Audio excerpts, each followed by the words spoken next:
All right. Well, it looks like the important people are all here. We appreciate you being here.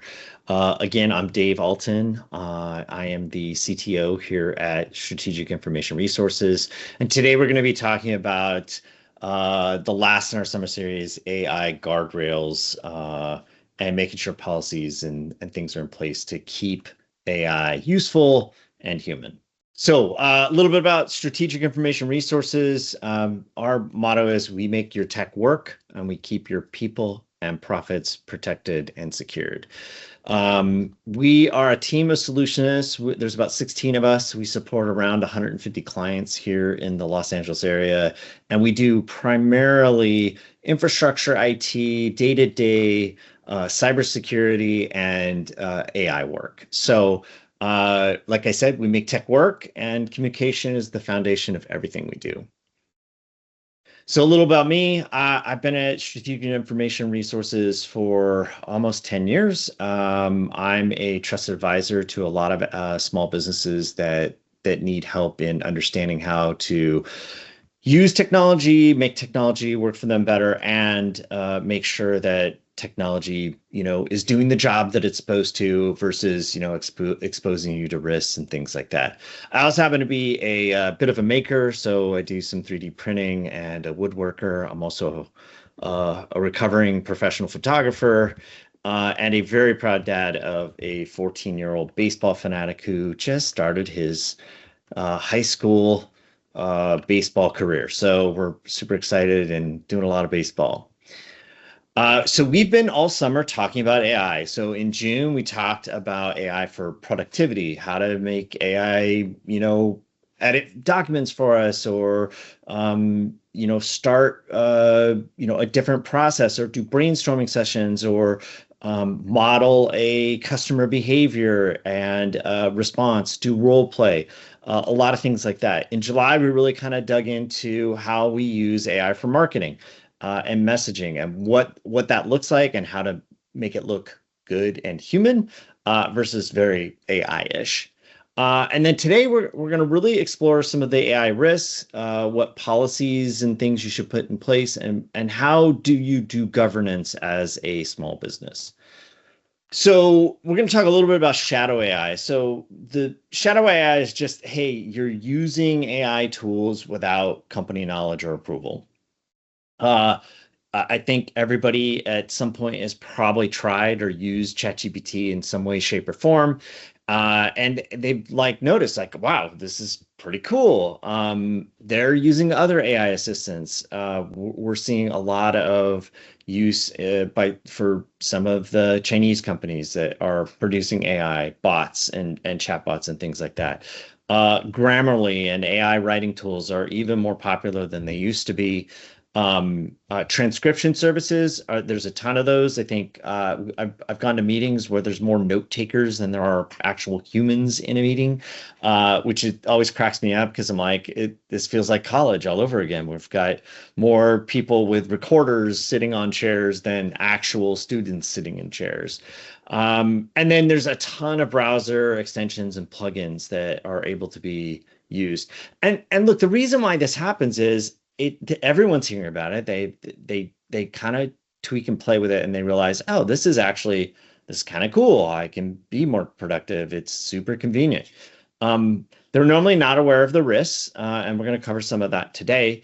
And the company has kind of done the whole like, yeah, if they're using it, I guess it doesn't matter that much to us. It's not a big deal. Do we really need a policy about it? And we're going to talk about today why you really do need one of those. So, what are some of those hidden risks? So, data exposure and privacy breaches is probably the most common thing that AI sees day in, day out. A lot of times, people are uploading documents and information into the AI to vet it or make it better or make sure that it's correctly worded or things like that, but they don't realize the various things that they are putting in the AI that may be it may be exposing them or their clients to other kind of data violations like, hey, you can't really upload a social security number into an AI that's public, right? That has to be in a private cloud. or private AI. And it's difficult to manage a lot of that type of stuff without having the policies in place. Compliance violations is another place. We see a ton of people where they're using AI and they're putting customer information into the AI, and that AI is based in China or it's based in the UK or it's based in the US, and it doesn't follow GDPR, which is a European standard for privacy controls. It doesn't follow the CCPA, which is California Privacy Act. Those types of things are really, really common, and you have to be aware of and make sure that, hey, I'm using it the right way. The other stuff that we see, proprietary information, trade secrets, confidential business data, may be exposed and processed through external AI systems. It's one of those things that you kind of want the AI to be able to do that stuff, but you don't realize the kind of underlying hidden risk that you may be putting in. So somebody may take a financial spreadsheet and they know one piece of that financial spreadsheet really well, and they upload that to AI, and they're like, yeah, it's a culmination of numbers, and there's no personal data or anything else in this. But what they don't realize is that there's 7 other tabs, 2 of which that are hidden, but can be seen by the AI or may be seen by the AI. And those kinds of things do have private data on them or shouldn't be shared. So it's about sharing things the right way and the correct way. Reputational damage. If something were to happen where you put your customer's data in the AI and that AI is breached in some way, shape, or form, or you're breached and that data is exposed to having gone into the AI, what reputational damage could that have? Would your customers be upset by that? Do they have an AI policy that says, hey, listen, you're not allowed to process our data in any AI, right? Like those are the kinds of things that we're starting to see come to fruition, so that their data is not being exposed inappropriately to other AI systems that they're currently unaware of. And then lastly, and probably most importantly, is legal liability, right? Organizations may face lawsuits, fines, and other kinds of consequences from data processing or AI generated content. And that includes AI generated content. We're going to jump into some of the kind of case studies, and I've got a couple of examples that aren't on my slides where we're going to dive into this. So let's kind of really talk through a case study. Now, this is a real case study, but we kind of doctored these up so people don't know exactly who it is or what happened and exactly how it happened and stuff like that. So it's generic in form, but this is based off of a actual real world scenario. So this really demonstrates how quick and significant you will have legal or reputational damage if or when you kind of fall outside of the proper oversight and security controls. So the incident was a law firm employee used an unauthorized AI tool to analyze confidential client documents, seeking to improve efficiency. So this is one of those where they have a case, and they took that case and they uploaded all the discovery and all the information to kind of collate and look through the data to figure out, hey, what do I need to know here, right? And so the AI uploads that document data to international servers. We see this a lot with like the Chinese tools, right? Those Chinese tools most of them have some kind of tie to the Chinese state. So putting documents over there may create very crazy legal jeopardy situations where you've exposed client confidentiality to a state hacker, right? A nation state hacker. So you want to be really, really careful about what you're putting in there, and you don't know what your client's confidentiality is. And if that lawsuit had other clients that were involved, you could see how this kind of gets deeper and deeper very, very quickly. So the client's security team discovered the breach before the law firm was aware of what happened, damaging the trust and the professional relationship. So this is where they're their security team finds information that was disclosed on the dark web um, through a breach by one of these AI tools that was then that was then used to um, potentially, well, not potentially, there was it was used to basically do a business email compromise where the law firm ended up looking like they were accepting a payment when actually the client was paying a bad guy, right? And so the firm had to implement a really strict AI policy. They locked down all the tools, right? Anything that wasn't authorized. They conducted mandatory security awareness training specifically around AI. And there were some legal ramifications and definitely a lot of client reputational damage. Another one that's come up specifically in the law field, and this happens more often than not, and it's good to know how AIs work, right? So one of the things that people don't realize about an AI is they're designed by a positive feedback loop.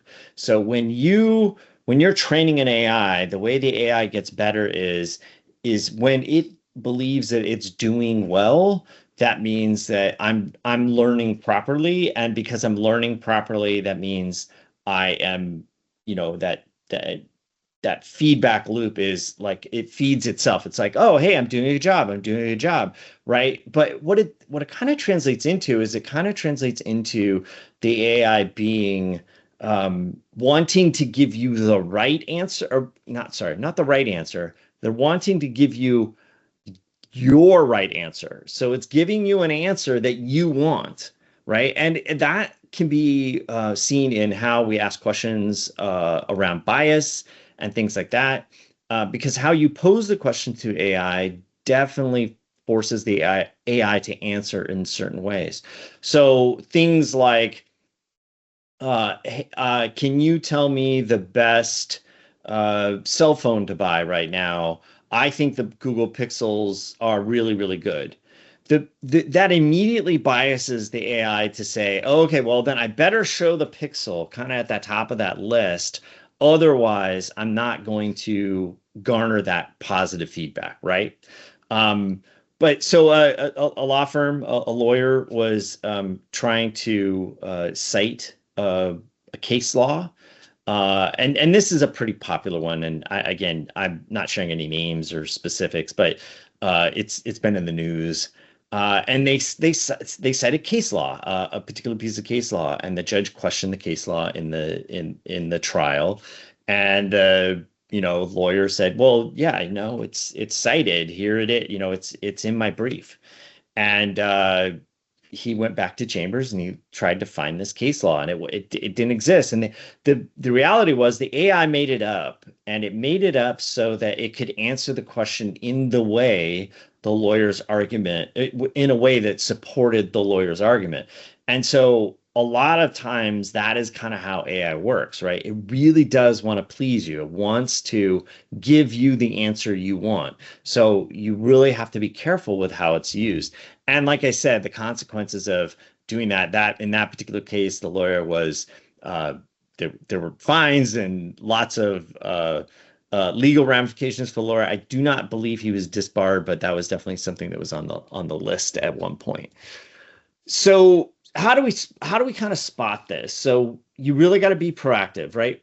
Have regular audits done of software installations and browser extensions that are on your machine. Also looking for websites that people go to, and making sure that people are not using public versions of ChatGPT or Claude or Gronk or any of the other ones that are out there, right? You want to kind of get ahead of that and make sure that, hey, and the best way I see this handled is, hey, here's our AI that we're going to let the company use, right? You go get a subscription with, OpenAI or Anthropic or Meta or whomever, Google, and you say, hey, we're going to use this AI as a team, and here's this team version of the AI.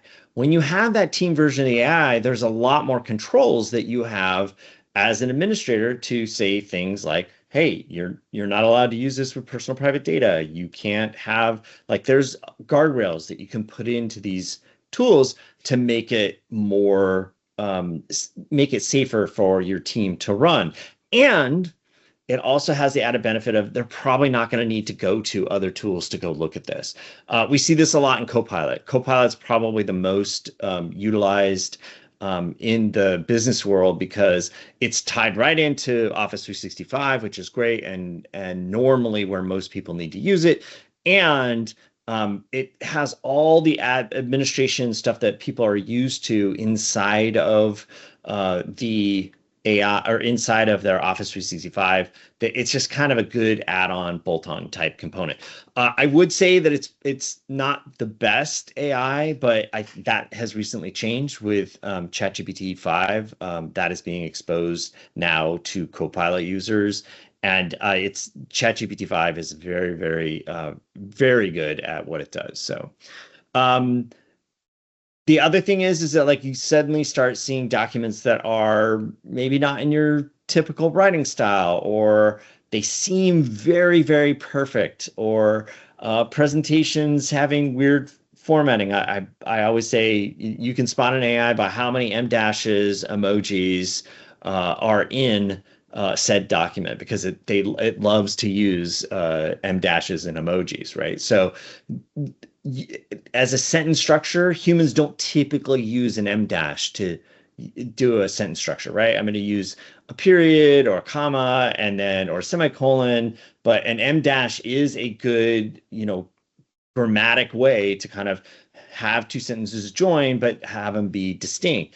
And but AI uses it all the time, and generally most business people don't use that, right? So really, really fast, you can start to spot this stuff. Also, speed at which things kind of get done, right? You suddenly start like seeing crazy productivity jumps of, hey, I need this reviewed. Can you tell me, any of the stuff that might be wrong with it? And 5 minutes later, it comes back with an answer. Maybe AI's got something to do with that, right? So kind of that unexplained productivity jumps, or you see someone doing something that's kind of outside their skill set, and doing it well. Chances are there might be AI involved. Unfamiliar browser extensions or plugins. Or applications appearing on company devices without IT approval, silence about AI usage. Look, a lot of times it's like ask, hey, what are you guys using AI for, right? We see a lot of businesses that are like, they just want to set a policy, but the reality is that, AI has a purpose. It does a lot of really cool things, and if you're not using it, you should be. There are good ways to use AI and have it be effective. But if you're not talking about it and you're not having conversations about what AI is doing for you and how it's working and things like that, your head is in the sand and you're never going to be able to use it properly.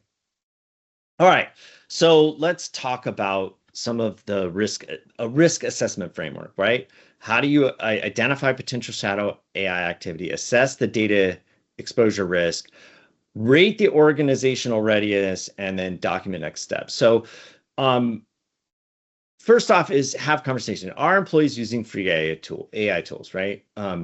Do you see browser extensions that are installed on, company devices, right? Are AI generated documents being used in client materials? All of those things are like, okay, I probably have some shadow AI going on. And then is sensitive data or regulated information being entered into AI tools, right? Again, you got to ask those questions. Hey, how are you using AI? What are you putting in there? What are you, asking it to do with the data that's in there, right? Um, does the A, are there any tools that store or transmit data outside of your approved systems, right? This is understanding your kind of IT makeup and how you work, right? Well, I use Office 365 and we have Copilot. Okay, cool. You understand it. But, hey, I have ChatGPT and that's plugged into my Outlook and into my calendar and I use it all the time. Well, what people don't understand is that ChatGPT has access to all your emails, right? It's fully able to see everything that's in there. So have your users given access to Office 365 products that aren't necessarily in your agreed AI system, right? Rate your readiness, right? Do you have a written AI policy? If not, you should have one, right? What is AI for? How do you use it? What are things that are okay to put in? What are things that are not okay to put in it? And making sure that people are following those guidelines and training on them regularly, right? Is there accounting or auditing tools for usage? That one's a little tougher. They do exist. It normally takes some specialized tooling to be able to do that, but you can start to look at, okay, this is how much I'm seeing people use AI.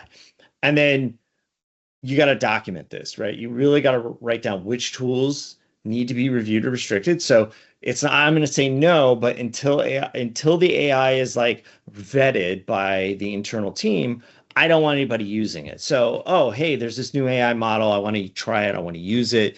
What are our risks with it, right? And then you go out and you talk to the AI people. Hey, do you have a SOC 2? Are you, producing, proper organizational protections for external data, internal data use, and how those things kind of all line up.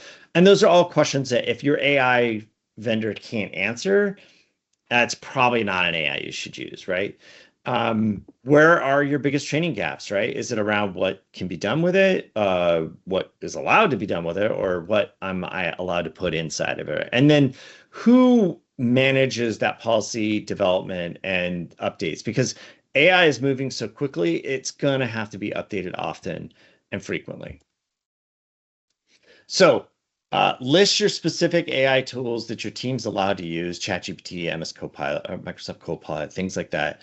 Have your approved use cases, define how AI can be used, and list any prohibitive tasks, right? Look, you can't put social security numbers in there. You can't put personal private data in there. Have specific rules around that, right? Data handling rules. Never enter customer PII or protected information, right? Review output for compliance. Make sure that the AI isn't producing output that puts you at risk or in jeopardy of violating privacy laws or, just client trust.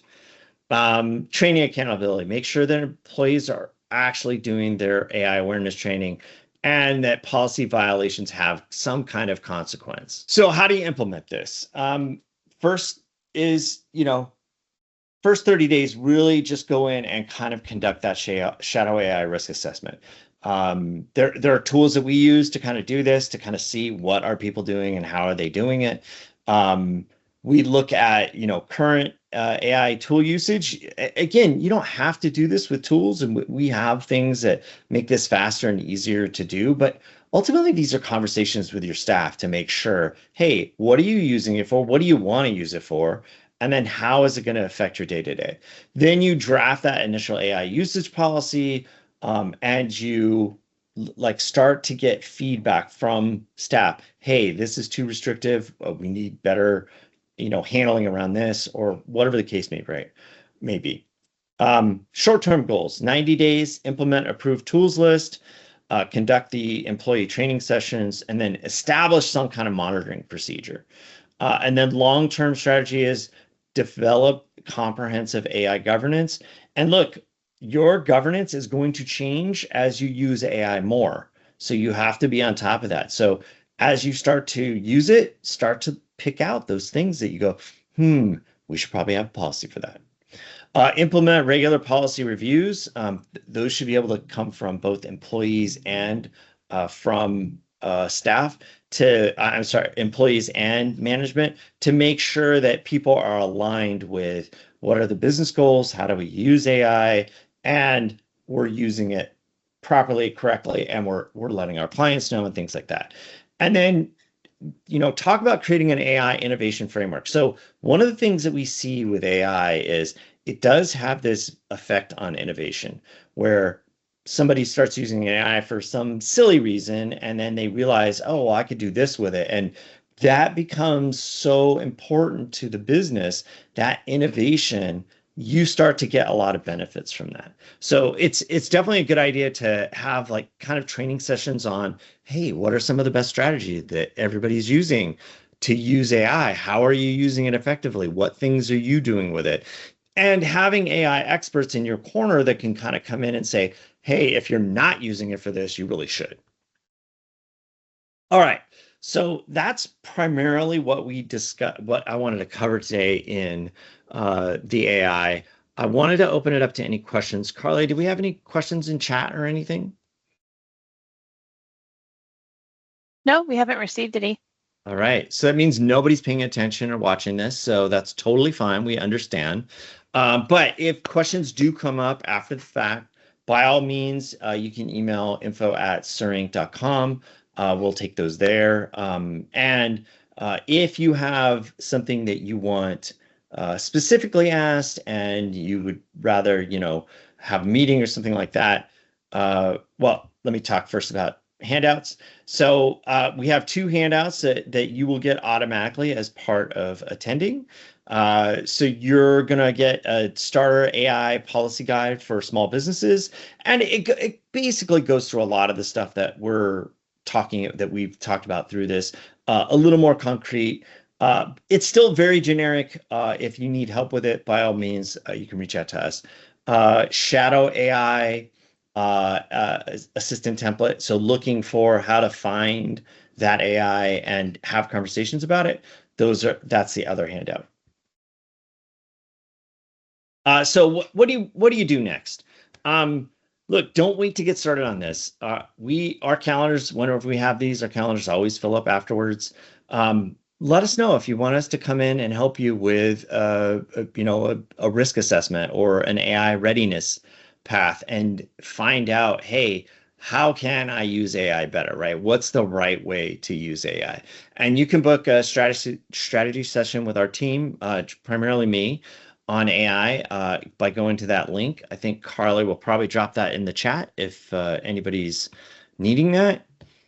And I think that's it. So thank you for attending. We really appreciate you coming.